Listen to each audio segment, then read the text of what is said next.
Okay. This is an interview with Joseph Roberge, the Hampton Inn, Commack, New York, February 26, 2003. It's approximately 8:45 a.m. The interviewers are Michael Russert and Wayne Clark. Could you give me your full name, date of birth, and place of birth, please? All right, Joseph Philip Roberge, and I was born on the 1st of September 1924 in Greenfield, Massachusetts. Okay. What was your educational background prior to military service? Well, I was a high school senior when the war started. In other words, we graduated in the class of 42, and the war started on the 7th of December. And we were poor church mice. There was no way I was going to go to college. And I always wanted to study meteorology. And I figured I could study that in the Air Force and fly at the same time. And so as soon as I turned 18, which would have been in September of 42, the Air Force wouldn't take 17-year-old people at that time. And the Loyal Order of the Elks used to process all our papers and type everything up and provide transportation necessary. So we had to go to Springfield, Massachusetts for all the physical exams and whatnot. And then you return home and you were told yes or no. And I was sworn in on the 17th of September 1942. But in those days, the cadet program, you had to wait until the classes were ready.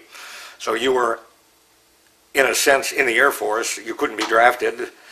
So you went back home and waited until you were called. So I got my call, and on the 7th of March, 1943, I entered the active service at Springfield, Massachusetts. We were transported to Camp Devens and put on a troop train, and then we went to Nashville, Tennessee. Okay, can I stop you for 1 second? Yes. Could I go back just for one question? Do you recall where you were and your reaction to the news on Pearl Harbor? Oh, yes, indeed. My dad, who never went to the movies, it was unbelievable. This was a Bing Crosby movie, which he liked. So there we were in the Garden Theater in Greenfield, Massachusetts, watching Bing Crosby's movie. And obviously they stopped the movie and explained everything, and then the movie continued. Mm-hmm. And as I said, I don't think my dad went to the movie 3 times that I can ever remember. It was one of those times. So, what was your reaction to that movie? Well, of course, we were surprised. We, knew nothing in a sense other than what we had seen on the newsreels concerning the German movement in Europe. But you saw very, very little of the Japanese, very, very little. All you knew is that they were ripping up abandoned railroad tracks and selling the steel to the Japanese. I remember that. Because we had trolley cars all over New England, and those tracks were disappearing very rapidly. But we really had no idea of what the Japanese had in mind. We knew much more about the German movement than we did the Japanese. Okay, so you arrived in Nashville. Nashville, Tennessee, which was the classification center. And there were 3 classification centers, one in California, one in San Antonio, and one in Nashville, Tennessee. And so you went through all of the physical exams, psychological exams, and every exam you can think of. And you were classified, and I was very interested in math constantly and meteorology, so I chose to become a navigator. And so after classification, we went through pre-flight at Sullivan Field, Monroe, Louisiana. And then we were the 2nd class that the Air Force instructed to go through gunnery school, that is, navigators and bombardiers. So we went to Panama City, Florida, Tyndall Air Force Base for gunnery school 6 weeks, then back to Sullivan for 18 weeks of advanced navigation. We graduated on the 23rd of December, class 4317, and we had our 10-day leave plus transportation, and I love cold weather, as you people know, so all these people, I want to go to Texas, I want to go to Oklahoma, I want to go to Florida. I looked for the most northern spot I could find, which is Rapid City, South Dakota. My name was first on the list. No one else wanted to go to Rapid City. Of course, I had no idea what the assignment was or anything like that. All I know, I wanted something real cold weather. And so after our leave, we reported to Rapid City on the 6th of January 1944, and lo and behold, the 398th Bomb Group was being formed. We were very fortunate, didn't realize it at the time. We were the last complete group of B-17s to leave the States. Everything thereafter was a replacement. So we trained there, and the weather was so bad that we had to spend a week in Ardmore, Oklahoma. We had to spend a week in Peyote, Texas. And then eventually our group was ready to go. Now that's a 75-ship group in those days. You have 4 squadrons of 18 apiece, then you have 3 lead ships, which have a little more facilities than the regular aircraft, 75 altogether. And we went down to after we finished, which would have been 2 days after Easter, 1944, we flew down to Nebraska, which was a staging area.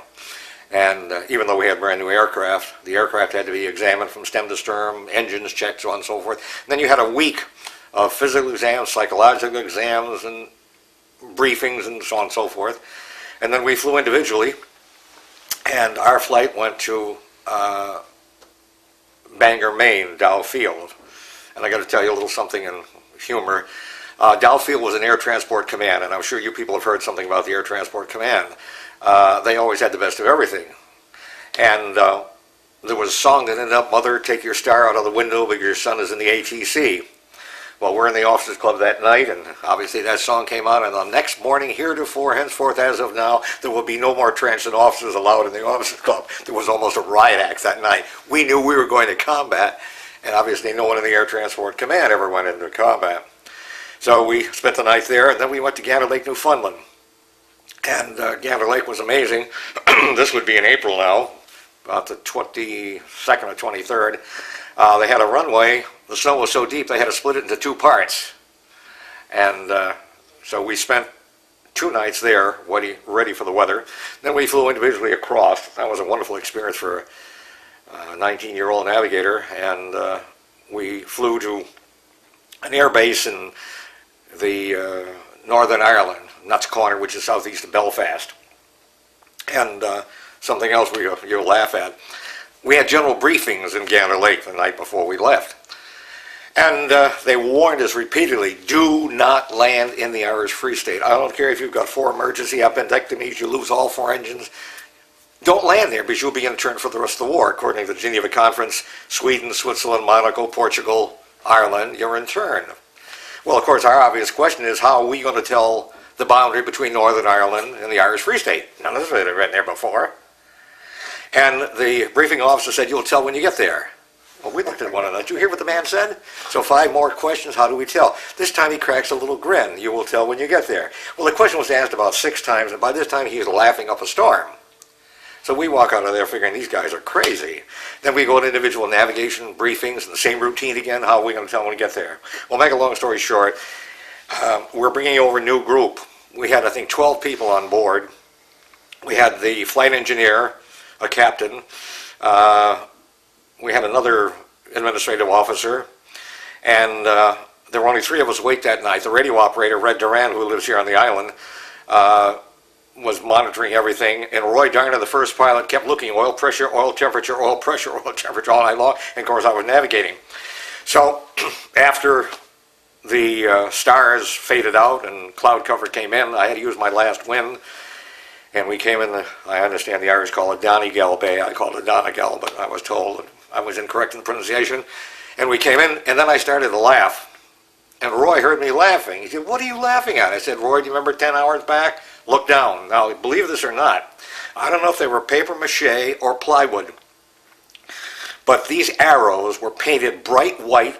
They were 50 feet long and 100 feet apart from the Atlantic Ocean all the way to the Irish Sea, pointing into Northern Ireland. You couldn't have missed it. And did they show up against that green background? I mean, 50 feet long and 100 feet apart, like this. So we spent the night there, and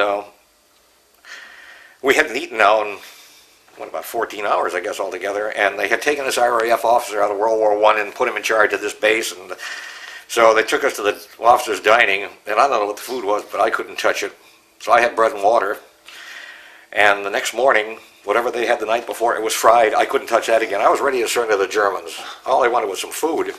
So we flew across the Irish Sea and landed at Station 131, and we had American food, so I was ready to go. So we then proceeded for about 2 weeks of briefings by the RAF primarily as to how to escape from German prisoner of war camps. And I don't know if you've heard all the stories, but some of them are just amazing. And well, the one story I remember so well, as you well know, you can be part of a work party. And when you come into the German prisoner of war camp, your name is put at the bottom of the list. And as your name comes to the top of the list, everybody's going to help you escape. So these two men came in at the same time and asked the commanding officer, the American officer, if they could go out together, and they said yes. Well, they want to paint detail, painting all the parking lines and whatever lines you need in a German prisoner of war camp. And so there's a guard with them, and he's talking to the other guards and whatnot. And at lunchtime, or whatever they call it, they were within about 5 or 10 meters of the main gate. So the two men at lunch told the commanding officer, we're going out this afternoon. So they picked up their point brushes, painted right down out through the main gate, down the highway, tossed them in the brush, and took off. And the British swear up and down that every story they told us was gospel truth. And when you think about it, the guard hadn't been watching them, they're just going right down the line. So then we had a couple practice missions, and then we were ready to fly. And on the 7th of May, our first mission, I'll never forget the briefing officer, gentlemen, your mission for today is Berlin. Well, this is only about the 6th or 7th time the Americans had been there. So we started flying on the 7th of May. And we were fortunate in many, many ways. In those days, the 8th Air Force was made up of 3 divisions. The 1st, 2nd, and the 3rd. The 1st had triangles on the aircraft in the tail section. The 2nd had circles, and the 3rd had squares. Well, each division had 5 wings. Each wing had 3 groups. We came into the 1st wing of the 1st division that had only 2 groups. So we made up the rest of the 1st wing. So now we've got the full complement of the 8th Air Force. And so we started flying our missions and putting up 1/3 of a wing a day. Each group, the 91st was our leader, the 381st at Bassingbourn, at Ridgewell, I'm sorry, and each one of us put up 18 aircraft a day. So we did that for a month. And we had learned to fly together, and I'm telling you, we flew so close, I could tell you what you were doing in your aircraft, you could tell me what I was doing in mine. And when I look at some of these films of the 8th Air Force, these formations are horrible. We flew so close together. Well, after a month, the 91st and the 381st had been shot to pieces, and the Air Force decided, the 8th Air Force, that the 398th is going to put up a wing a day. Everybody was restricted to the base. We put up 54 aircraft a day instead of 18. We did that for a month. Now this gave the 91st and the 381st a chance to recoup, train their crews and so on and so forth. When we went back at the ranch, we were shot to pieces. But we went through a most amazing spell, and I can remember this just like it were yesterday. It was Monday the 19th of June. We had a combat mission. We flew a combat on Tuesday. We flew on Wednesday. We were off on Thursday. We flew on Friday. We flew on Saturday. We flew on Sunday. And on Monday morning, the bombardier yelled at me. He says, you didn't say anything. He said, I yelled the second time. You didn't say anything. He came over and grabbed me. I was standing up, sound asleep. Birds can do it. So I said, what happened? He said, the mission's been canceled. I grabbed my gear, jumped on the first General Motors truck, went back, checked in all my equipment, went up to the BOQ. I had an upper bunk. My first pilot was below me. And I looked at my watch. It was 6:30 in the morning, Monday, and I fell fast asleep. I woke up, it was 9:30. I felt awfully rested, and I looked around. The other 10 were still sleeping. Finally, when the 5th fellow woke up, we found out it was Tuesday. So when the 11th man woke up at 3:30 in the afternoon, the 11 of us got together. I had the shortest nap, 27 hours. The longest one was 33 hours. So we said, why would a human being sleep 27, 28? What did we do Monday, Tuesday, Wednesday? We had averaged a total of 18 hours sleep for the preceding 8 days. But you see, when you come down from high altitude, the temperature is fantastic, the change. Our average temperature was minus 42. You come down to the ground, it's 15. That's 57 degrees. You're walking into an oven. You can't get over the loss of oxygen. We've been flying with 100%. You're down to 21%. The body rebels against that. You've got the adrenaline. You can't eat, you can't sleep, you're so logy. And so we went through, as I said, 6 missions in 7 days. And then... Can I ask you a question stop you for a moment? Did you keep the same crew on all your missions? Oh, yes, indeed, except, I'll have to fill you in, I was a high school graduate, and navigators and bombardiers, without any college experience whatsoever, were flight officers upon graduation. For a pilot, they made him a second lieutenant. So I had to be promoted. I had to take a physical exam. So my crew flew that day.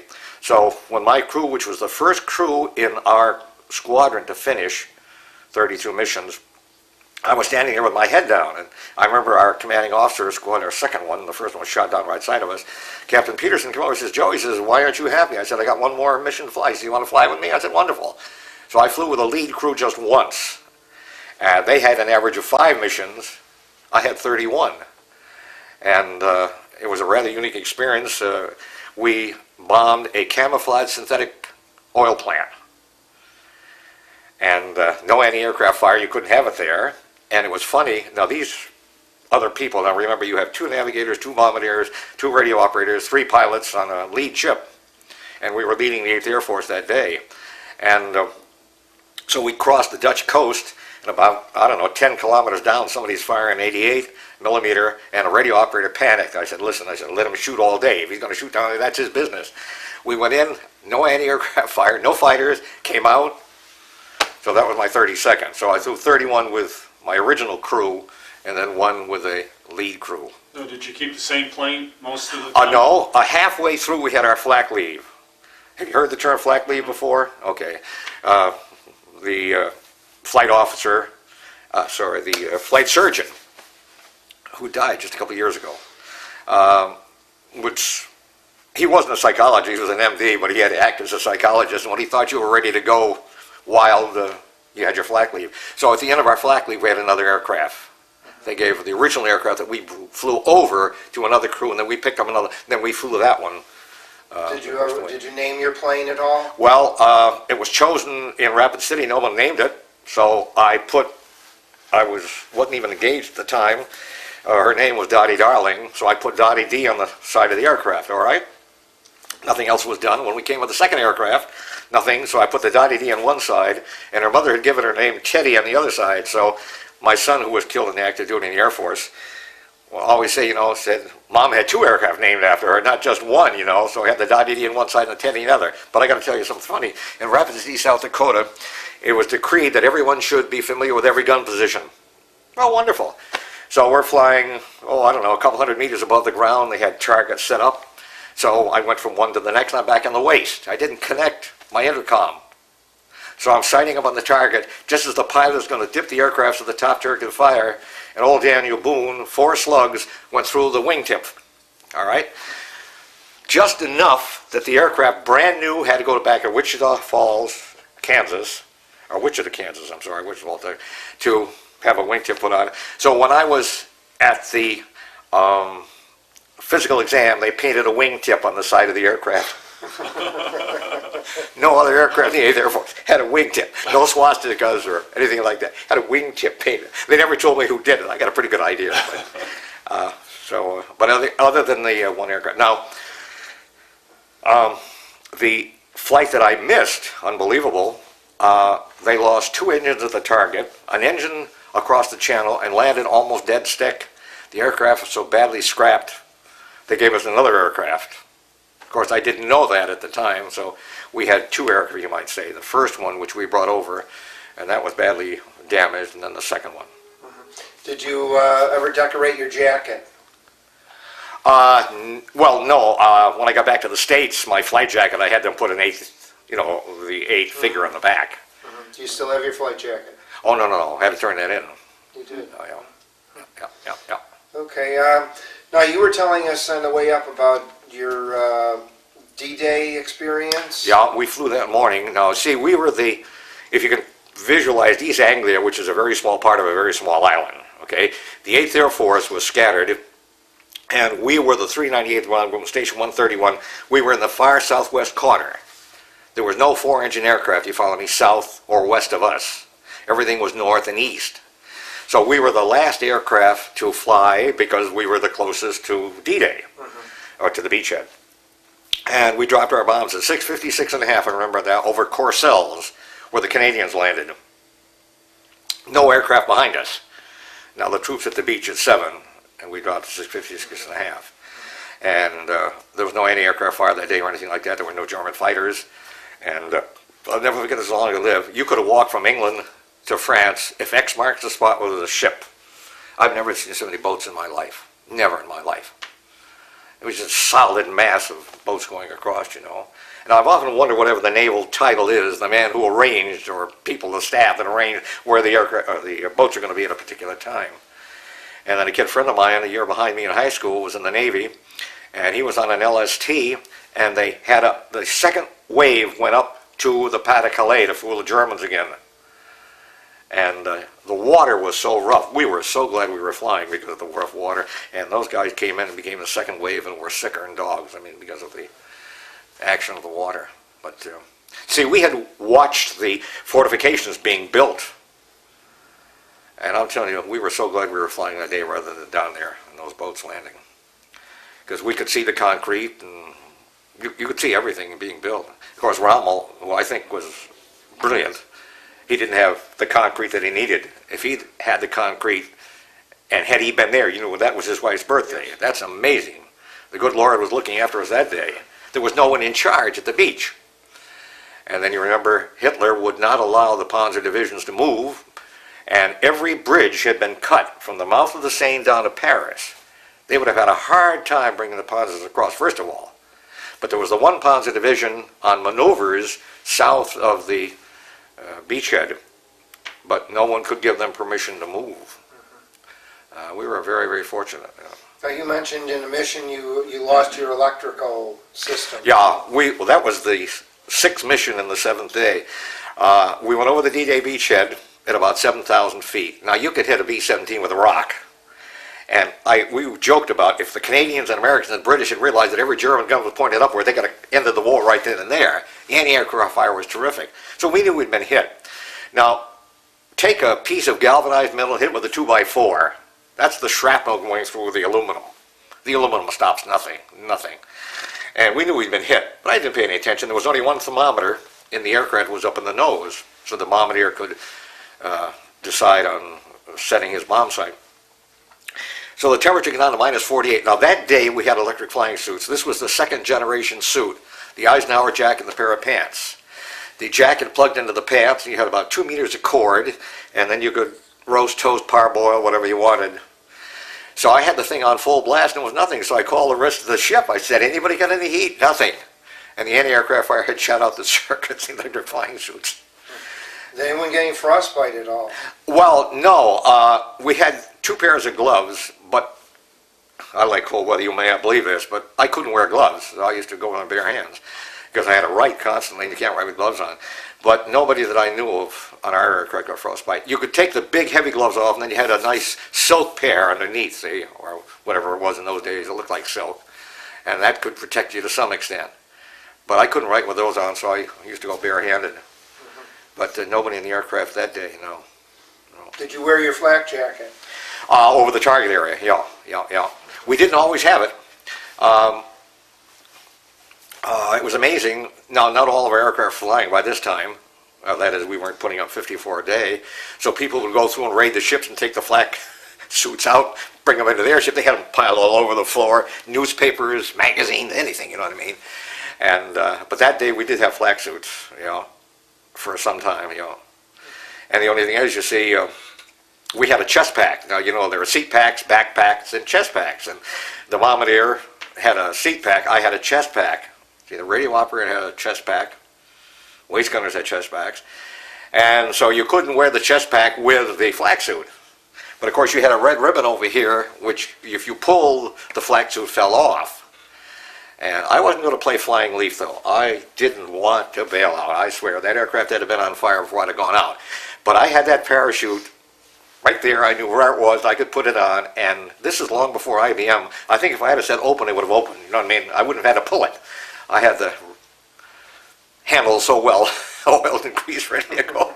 But I wasn't going to play flying leaf. No way. No, I was going to get on with the aircraft somehow. I don't know how, but parachuting is not my experience. And my son, when we went to Notre Dame, ROTC, they decided they wanted to do a little parachuting, and I told PJ, I said, wonderful, you go right ahead. But I didn't want any part of that. Incidentally, I got to fill you back in, talk about an Air Force background, or Air Force background. My dad was in the Signal Corps in World War I, which became the Air Force. Dad was in pilot training. 20 of the 24 were killed, no parachutes or anything like that. The Signal Corps took the four of them and said, you guys better choose something else. So Dad became a cook, all right? My father-in-law was a civilian glider pilot instructor in the Air Force. You ought to hear the stories he can tell. Unbelievable. At night, the wind would shift, hear two gliders coming in on the same landing pattern. You know, you don't pull up and go around. My brother-in-law spent 5 years in the Air Force, 52 to 57. One of my son-in-laws spent 7 years in the Air Force, from about 64 through 71. One of my cousins, first cousin, a daughter, a major, a nurse, was in charge of one of the tent hospitals in the Middle East some time ago. And my second wife, her husband, was in the Air Force. So my son, ROTC at Notre Dame, an instructor pilot, and was in leading training with the Air Force for F-15 when he was killed in a training accident. So we had a lot of Air Force, I'll tell you, in the family. Did the majority of your missions, what were some of your targets? Well, we went to Berlin twice, we went to Hamburg twice, we went to Bordeaux twice, we went to Toulouse, we went to Leipzig, we went to Hanover, which is where that synthetic oil plant on the last one was. We went to Paris, the Orly Airport. We went after the railroad marshalling yards at Paris on the southeast side of the city. We went to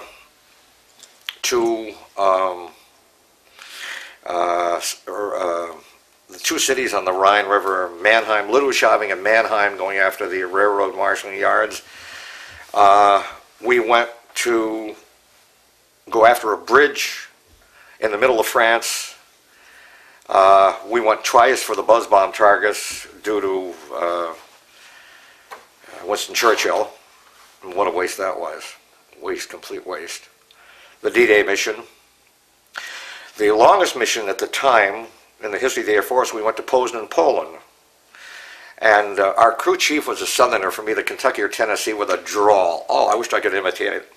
And he always used to tell us, you guys are going to have good engines. Now, we were awfully short of mechanics. You didn't even have 2 mechanics per aircraft. You had a crew chief, and then you had fellows that would rotate among the various aircraft, electronic or hydraulic or whatever their specialty was.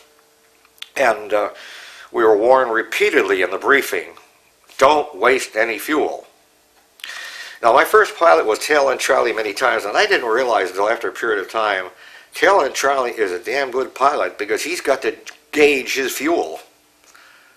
You see, the first pilot's on automatic, the first aircraft, and then each one, you can see how this is going to build up. And so the Tail End Charlies are darn good pilots who can judge back and forth to stay in formation. So we were warned repeatedly. Well, we took off and we formed, and we took the Great American Highway, which is the 54th parallel of north latitude, because it misses many German cities. We made the V around Berlin, went into Poland, and it was an aircraft manufacturing plant. Long, long building with a huge railroad marshalling yard side of it for whatnot. Our bombardier was off with this drift. We took out the railroad yards, but they were probably loaded with parts anyway. The plant had been hit before we got there. Then they shipped us out to the Baltic Sea. We went into a little glide the minute we dropped our bombs. So instead of throttling at 150 indicated, which we did, 145 and went to a little glide. When we hit the Baltic Sea, we throttled back to 140. Went a little steeper glide. Now you can see how we're saving fuel. And we went over the Jutland Peninsula at about 7,000 feet and got shot to pieces. And we were one of 5 aircraft in our group that could go back to our base without having to land at an RAF base or an American base and refuel. And I never waited for the tankers to come in, but we landed and the tanker came up, and I don't care how badly damaged the aircraft was, the tankers would fill up the tanks. So he pumped and he pumped and he pumped. And he said, where'd you guys go? Well, he put in 2,730 gallons. We took off with 2,780. We landed with 50 gallons of fuel, which meant probably all 4 gauges were on 0. But that was a long mission. We were in the air 11 hours. Now, there's no air-to-air refueling. Now, after that, I understand there was a mission longer than that. I don't know if it was in time or in distance. And teaching physics all my life, I've always told the students about, you see, here's a vector problem. We took off from station 131. We landed at station 131. What's the vector sum? 0. but what is the actual linear distance, you follow me, which was a tremendous trip. See, 11 hours in 1944 on a B-17. But, and we told our crew chief, you're right, we have darn good engines. He kept telling us that. You know. Did you have a bomb sight on your plane? Yes, indeed, always, constantly, yeah, always had a bomb sight. Yeah, and Hal Reeves, our bombardier who lived in Palo Alto, California, died a couple of years ago. And amazing story, you probably heard people tell how the mine snaps. The second time we went to Hamburg, now, the bombardier is up in the nose of the aircraft, and the anti-aircraft fire is right there. And I'm looking around, making sure I know where we are, and so on and so forth. All of a sudden, I heard 50 caliber machine guns. I'm looking around for the fighters, couldn't find a thing. His mind had snapped. He pointed both guns down and fired every round of ammunition before I could catch him. He has no recollection of it. No recollection of it whatsoever. He said, what'd I do? In other words, and it's just like a Nissan hut right side of us. This is hard to believe. This fella had coal black hair. We were on the same mission. The following morning, it was pure white. Now, I've talked to medical experts. That's happened before. Pure white.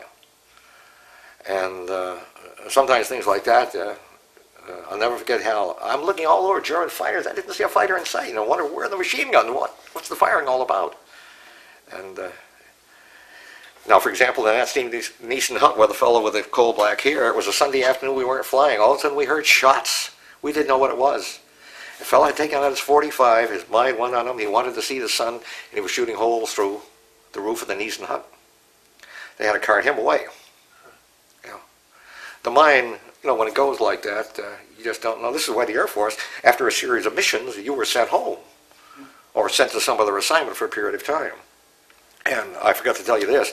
The minute we got in England, the tour went from 25 to 30, and halfway through it went from 30 to 35, so they prorated our missions. So on all our records, we're down for 35 missions. We actually flew 32. And then a ground officer later on, and we almost killed him, kept telling us, we made a mistake, you should have only flown 31. Now, can you imagine someone telling you that? But, so our records are 35, but we flew 32.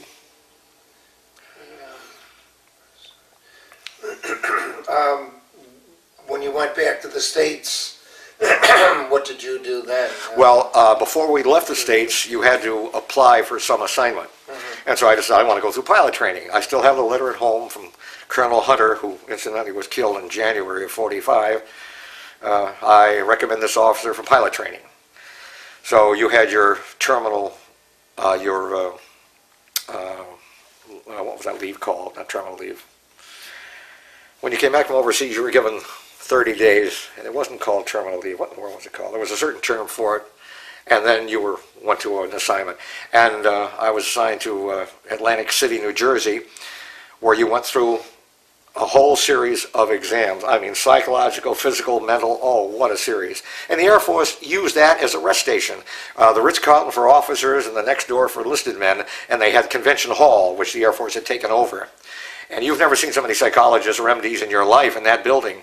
And you went from room to room to room. Now, they took a week. They took 2 weeks. It could have been done in a week, but they gave you an extra week. And in the last office, I remember it was Lieutenant Colonel, who was a psychologist, and he had 2 stamps. He had all your records. Fit for combat, unfit for combat. So mine was fit for combat. So then I had to wait for an assignment for pilot training, and so I was sent to MacDill Field, Tampa, Florida, as an instructor.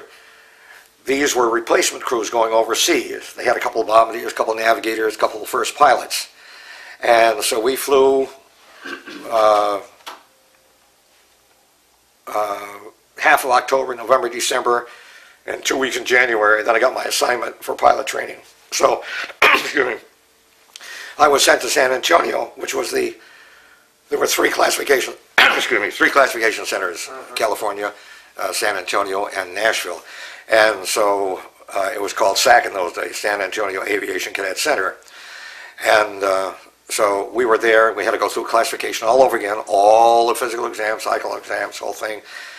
And then we went through pre-flight, and then our assignment for Carlstrom Field, Arcadia, Florida, a civilian base for primary flying school. And then we went to Gunner Field, Montgomery, Alabama for basic flying school. And then we went to Selma, Alabama for Greenfield for advanced pilot training, but the war ended while we were in advanced pilot training, and of course they suspended all training, so then we were on our way home. What was your reaction to the death of President Roosevelt? Well, I was flying that day. I'll never forget, my instructor pilot wanted me to go up and do some stalls while I'm alone, so I was flying solo. And there was a flare that would be fired from the air base. We were, 6 or 7 or 8 kilometers away, a little field, and so I saw the flare, so immediately I came down. The instructor said, "What are you doing down here?" I said, "The flare," which he couldn't see from the ground. And we were, shocked, no question whatsoever. Obviously, we didn't know all that was going on in Washington at that time, but we knew he had done an amazing piece of work up to that particular point. Now, we were poor as church mice in New England and when he came in 1932, and we could see improvements. We could see improvements. What kind of aircraft did you fly in primary school? Primary, we had a PT-13, which was a biplane, 7 instruments, open cockpit, and no radio, no flaps. And that's the way to learn how to fly. Was it a Stearman? No, the Stearman was the PT-17. Oh, there were okay. 2. Well, actually, Stearman made both, but one had one engine, one had another engine, so they called them a 13 or a 17. I see. And they were both made by Stearman, but 13 and a 17, the 2 numbers. And my son, on leave from Notre Dame, we went to the Air Force Museum, and he rounded a corner, and he stopped and said, "You learned to fly in that thing?" He was shocked. But, okay, then we were the second class to go right from PT-13s to AT-6s for basic. And you went from a 220 horsepower to a 650 horse with radio, flaps, retractable landing gear, and that was a ball, I'll tell you. And we were the second class to do that. And then in Greenfield, halfway through pilot training, basic flying school, an edict came out from the Air Force. If you intended to finish pilot training, you had to sign up for a second tour of combat. Well, I was only 20 at the time. I never told my family, never told my fiance, and so I signed up. We lost half our class. There was nothing held against you. If you left, you were given some other assignment. So we then continued in basic flying and went to advanced. But at that point, they were looking for pilots for the P-51J from Iwo Jima on the pre-invasion bombardment of Japan. And not being modest, but you had to be a good pilot, and you had to be under 5'10", and under 150 pounds. And I'd gone through basic flying school like a hot knife through butter. And so I was assigned to P-51Js, and we missed Iwo Jima by no more than 12 weeks. Instead of your transition school being 10 weeks, 5 weeks, and 10 weeks and 10 weeks, we were going to have in 5 weeks and 5 weeks, we were going to have transition and gunnery in 5 weeks, and we were going to be flown to Iwo Jima, not going over by boat. That's how desperate they were for, well, we didn't know about the invasion of Japan, obviously. What was your reaction to the dropping of the atomic bombs? Well, of course, we didn't know anything about it. I mean, no one knew anything about it. We were just amazed at the magnitude of the destruction, and compared to our little bombs, it was... Did you think that was necessary? Oh, yes, definitely. Oh, no question whatsoever. I had so many friends of mine who were on their way to the invasion of Japan. In my first wedding, my best man, who had survived 3 landings, he was a Marine, I guess you're going to call it radio unit or whatever they call it. I didn't realize this. The Marines didn't use radios, it was all wire. And he had a wire team. 3 invasions, the wire team was almost destroyed. He went back to the States to get a new wire team, and he was on, and Iwo Jima was his last one. He was on his way to Japan. Navy, a retired Navy man side of me, was on the destroyer escorts going in. And, I mean, the Japanese would have never surrendered without. And have you just recently in the Discovery Channels and whatnot found all the aircraft that they found that the Japanese had hidden away? And all of the bamboo spears and whatnot? That minimum of 1 million casualties, I don't think is exaggerated at all. And I got a kick out of these people who have no idea of the military. We should have dropped the bomb out in the sea so the Japanese could have seen it. Now, can you see the Japanese laughing? I mean, they can't even hit an island. I mean, that would have been ridiculous when the words go. And, Did you ever, when you left the service, did you use the GI Bill? Oh, yes, indeed. As I said, we were poor church mice. The only way I'd have gone through the University of Massachusetts, I wouldn't have gone through any other way. How about the 5220 club? No, no, never took advantage of that. I didn't believe in that. I mean, I was going to college, and so that was that. You know. Did you join any veterans organizations, or do you? No, I stayed in the reserve for a number of years until my wife decided that you survived and you're going to come out of the reserve. So I retired from the reserve about 1953, I guess, or 54, something like that. She didn't want Were me you to called go. up for Korea? Oh, yes, I was in the reserve at the time. That's an amazing situation. I got my notice about the first or second week in January. That would be 51.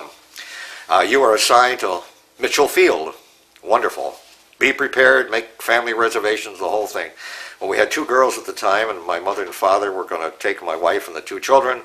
I explained I was teaching, explained to the superintendent of schools the whole works. Waited and waited and waited. Now, I don't know if you've heard this story or not, but nothing was computerized in those days. It was all done by alphabet and down the line. When they got enough navigators and bombardiers and pilots, they stopped. Roberge way down the bottom of the list. Never got called. Yeah. And it was just amazing. Now, a friend of mine, Louis Clough, who flew combat in Italy, Clough, he was called back. Yeah, so we waited and waited, but never got called.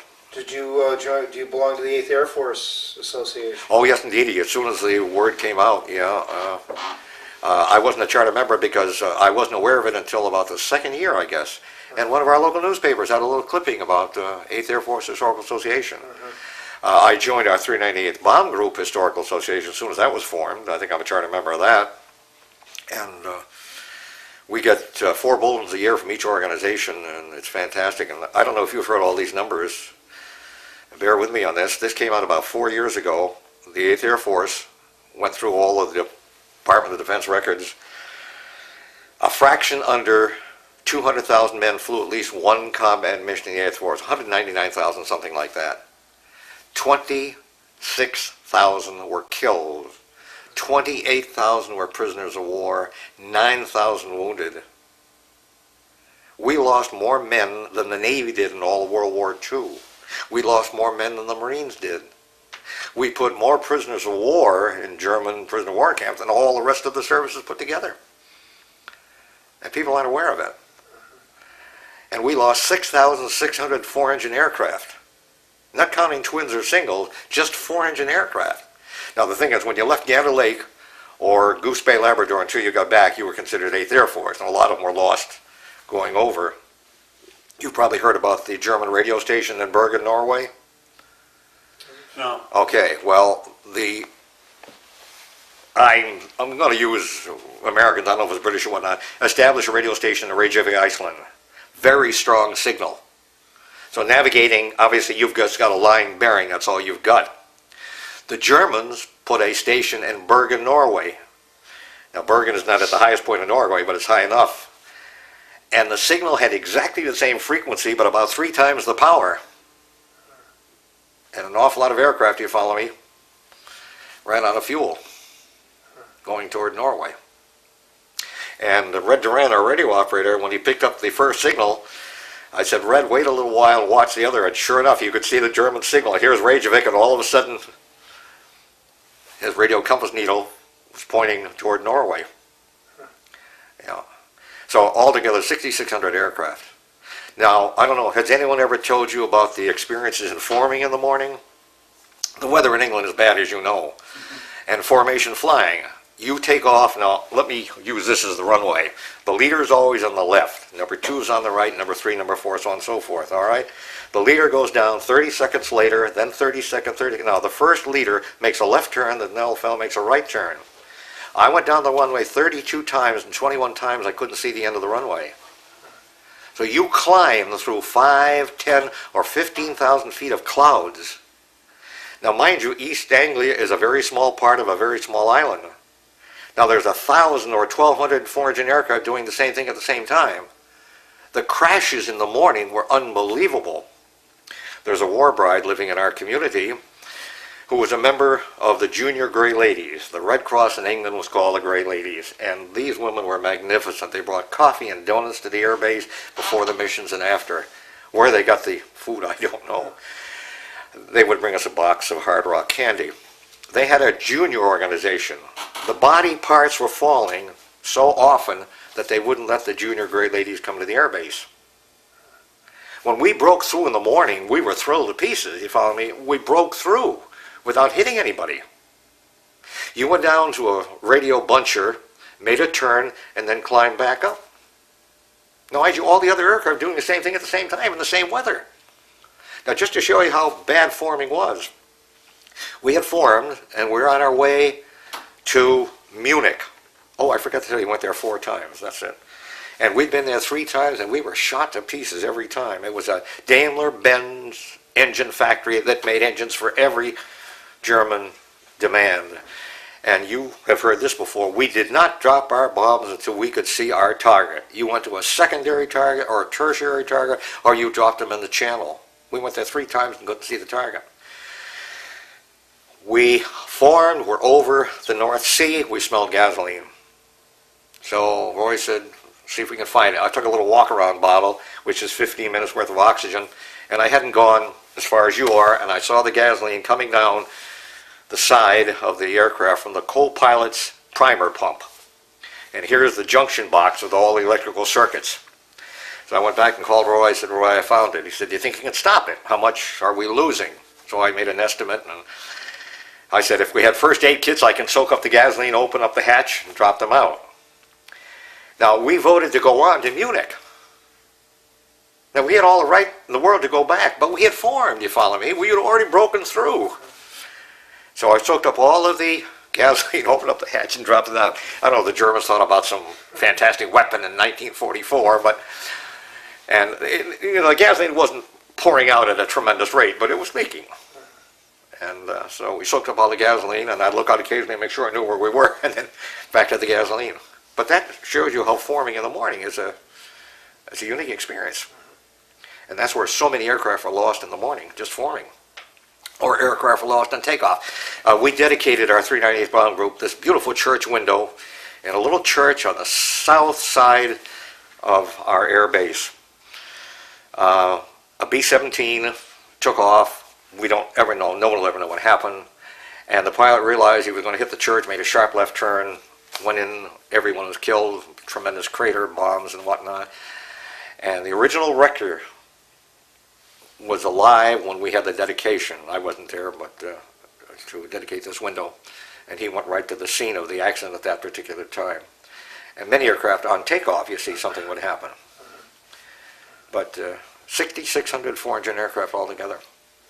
Do you, obviously, do you keep in contact with some of your crew members? Well, yes. The radio operator lives here on the island, and I heard from the radio operator, but the first pilot died, the bombardier died. We've lost track of some of the others. The co-pilot is still alive, but I lost his address. He's moved. But we get a lot of information through these 4 bulletins a year that we get from the 398th Bomb Group, and boy, they are informative. Alan Ostrom, who lives out in the state of Washington, does a beautiful job, and he calls up everyone he can get his phone hands on, and any stories you've got, and he'll put them in. And of course, the 8th Air Force Historical Association, we have 4 bulletins a year. They're not quite as informative, obviously, as our 398 Bomb Group. There's always a lead story about a particular mission or something like that. When Colonel Hunter, our commanding officer, was killed, there was one survivor of that aircraft. They were shot down over a city in Germany. And a most amazing story, they landed, the aircraft crashed in the playground of a Catholic school, an elementary school. And several nuns went in and pulled out the sole survivor. The other 13 or 14 men were killed. And Colonel Hunter's wife, a widow, and his 2 daughters went back to Germany about 5 years ago on a 398th Bomb Group tour. And 2 of the nuns were still alive, believe it or not, and they were able to meet the nuns that tried to pull Colonel Hunter out and pull the one survivor out. And the one survivor went with them on the tour. But Colonel Hunter was killed. We lost 2 squadron commanders. Major Killen was shot down sight of us on our second trip to Berlin. But they eventually became prisoners of war. But Captain Peterson was shot down, and then Colonel Hunter was killed. West Pointer from way back when. How do you think your service changed or affected your life? Well, looking at it from a not a very good perspective. I would have never been able to go to college, number one. I enjoy the military, and I'm a great believer in compulsory military training. I think that would be the greatest thing in this day and age, especially this day and age. I just retired from teaching college level physics the last 20 years, and boy, we need discipline. Oh, do we need discipline. And, it was tremendous. The good Lord saw me through it, and amazing experience, amazing. I enjoyed every bit of it. Okay, well, thank you very much for your interview.